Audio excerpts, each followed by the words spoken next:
पतितपावन academy अनुशासन और श्रृंखला को आम देखीचु। यह स्कूल केवल श्रृंखला नुहे क्रीड़ा क्षेत्र में उज्जवल परंपरा देखाई आसी। आज प्राचुर्य भितर आम ध्वंस मुख को चली जाऊँ। एपरी परिस्थिति आम समस्त को परिवेश सुरक्षा प्रति ध्यान देवा आवश्यक। पतितपावन एकाडेमी हीरक जयंती उत्सवर उद्यापनी दिवस प्रथम दिवस रे विकास बनाम विनाश शीर्षक विषय उपरे अनुष्ठित आलोचना चक्र जोगदे मंचासीन अतिथि माने एही मत देइछन्ति। स्थानीय कौशल कलामंडल पड़ियाठारे अनुष्ठित प्रथम अधिवेशन रे मुख्य अतिथि भावे राज्यसभा सांसद निरंजन बिसी जोगदे एक चापमुक्त शिक्षा आजिर आह्वान हेबा उचित बोली कहिथिले। आजिर जलवायु परिवर्तन पाई मनीष समाज दायी बोली कहिथिले।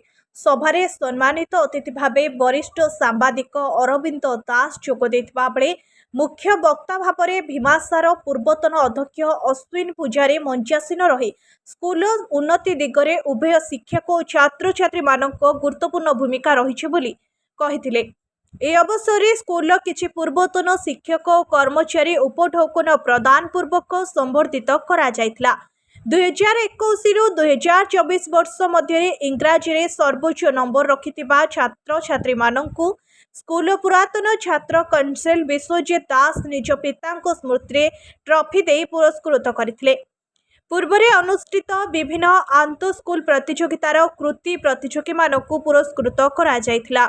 आलुमिनी सभ्य जोगेश्वर साहू सभापतित्व में आयोजित यह सभा को स्मरणिका कमिटीर संयोजक मनोरंजन साहू संयोजना करथिले। शरद चंद्र पंडा धन्यवाद अर्पण करथिले। इस समारोह में स्कूल शताधिक आलुमिनी शिक्षक शिक्षयित्री छात्र छात्री पूर्वतन शिक्षक शिक्षयित्री उपस्थित थे।